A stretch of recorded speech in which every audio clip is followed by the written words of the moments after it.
Alcohol. Isn't it the most wonderful thing ever? I mean, it gives you courage and makes you help socialize, takes away stress and gives you fun. And I mean, after a week of hard work or hard studying, opening up that first bottle of beer, it's perfect for every social situation, right? I don't think that alcohol actually makes it better, and I don't think that alcohol actually gives you courage. Let's take a look at what courage is. According to the Cambridge Dictionary, courage is the ability to control fear and to be willing to deal with something that's dangerous, difficult, or unpleasant. Note that courage is not the same as being fearless.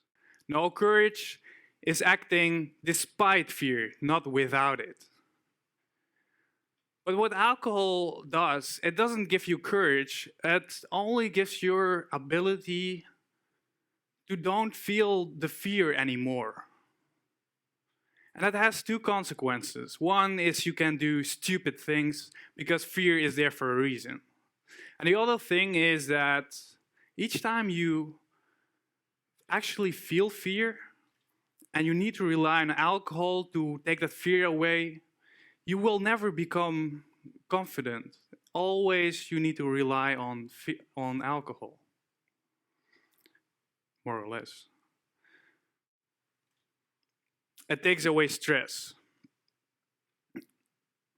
Again, let's take a look at what stress is. Stress is kind of like a oil warning light in the car. It's your body's way of telling you, watch out, something is wrong. You need to fix something. And with alcohol, what you kind of do is you're not fixing the problem, but you just stop looking at the oil warning light. It actually doesn't take away your stress. It just merely takes away your capability of feeling that stress. And the stress will still be there. Perhaps even worse the next morning. And what about the taste? Right? That first sip of a beer after a long week of work tastes great, no? But what about the first time you had alcohol? Was it the same taste? Probably not. Probably it didn't taste as well, and somebody has said to you, oh, don't worry about it, you have to get used to the taste. But what you're actually doing is you're creating an addiction, because alcohol is a drug. It's in the same category as cigarettes, cocaine, heroin. And alcohol is an addictive substance. And what it kind of does, it creates this little monster inside you what is constantly craving for more. So yeah, alcohol is a drug. And you all know that drugs are bad, right? Yeah. Drugs are bad. When I was younger, I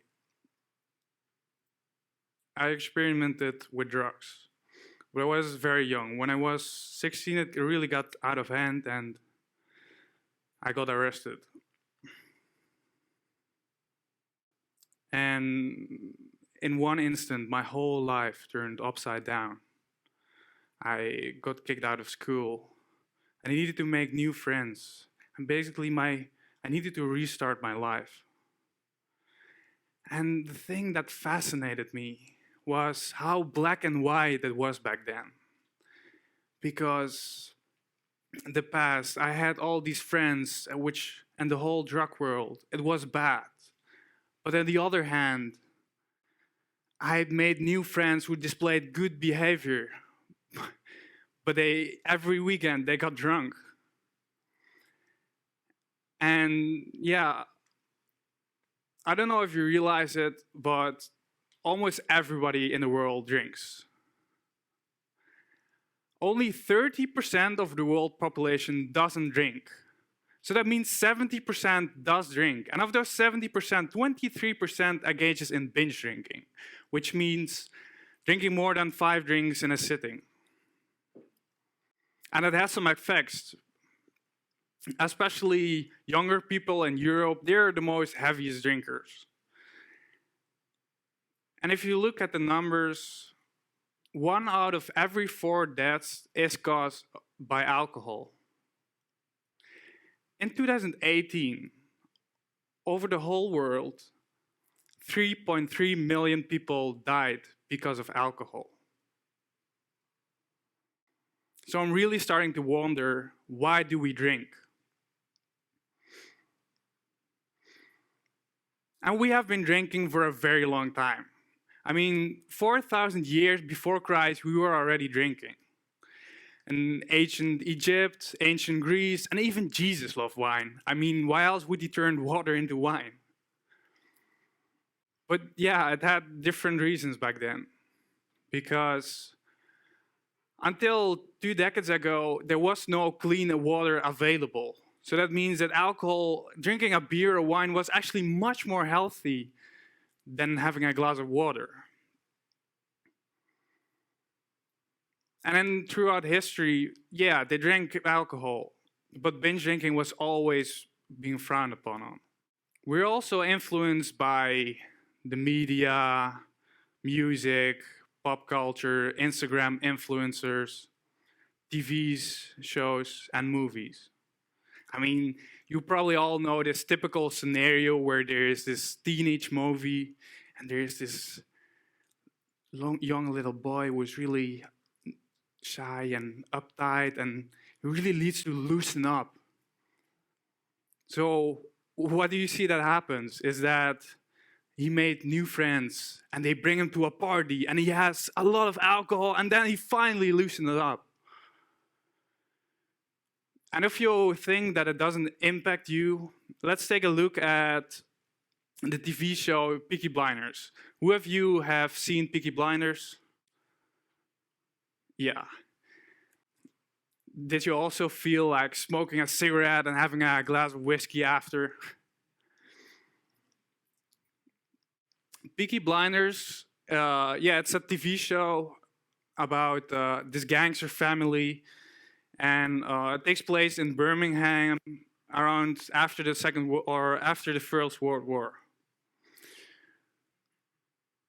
There was actually a guy on Reddit I found had counted the number of cigarettes the main actor Tommy Shelby had smoked and the number of glasses of whiskey he had.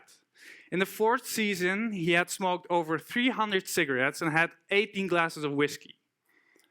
So season 4 was released on December 21st, 2017. What happened a couple of weeks later? Whiskey sales increased at Aldi.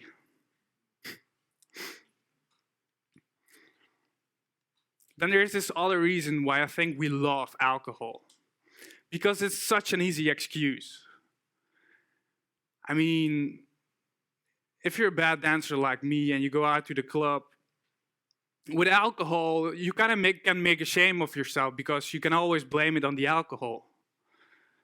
Or if you meet new friends or even hunting for a one-night stand and you fuck up, then it was not me, it was the alcohol.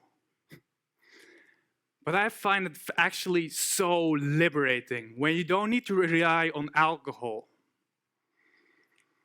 Because, yeah, if you would hunt for a one-night stand and fail, it still would suck if you don't drink alcohol. But if you succeed, it was actually all you. And even being able to dance freely, being very awkward on a TED stage, who cares? If you think about it, in almost every social situation you can imagine, alcohol is involved. Going out with friends, going to a bar, watching Champions League, going to a festival, having a nice meal out, and even inviting friends over. Especially among students, we invite them over, not over a cup of tea, but over a beer. And here in Dutch, we don't say, hey, do you want to hang out? We say, biertje doen. And, I'm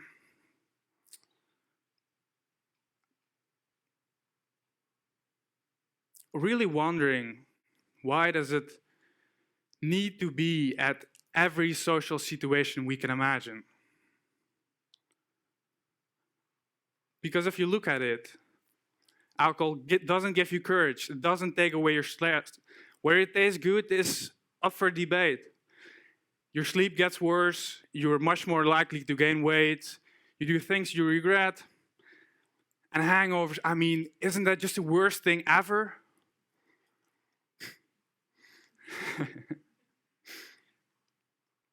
It also costs a shitload of money. The average drinker spends over $40,000 in his or her lifetime on alcohol. Look, I'm not saying there's something wrong with having a beer or even getting drunk from time to time. I'm just really wondering if it needs to be at the center of all social activities.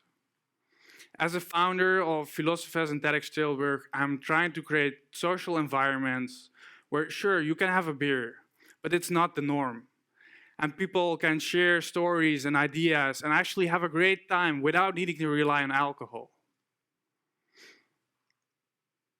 And I know that I'm not the only one. Slowly, I can see more and more initiatives coming up who create events where alcohol is not at the center of it. So if you want to wake up from this alcohol dream, I propose the following 5 steps. It's first, realize that alcohol is a drug. It's in the same street as cigarettes, nicotine, cocaine, and heroin. People die because of it. Non-drinking is okay. There is this massive stigma around quitting drinking. If you say to people that you have quit smoking, people are like, yeah, good for you, I'm so proud of you. But if you say, I quit drinking, they are like, oh, good for you.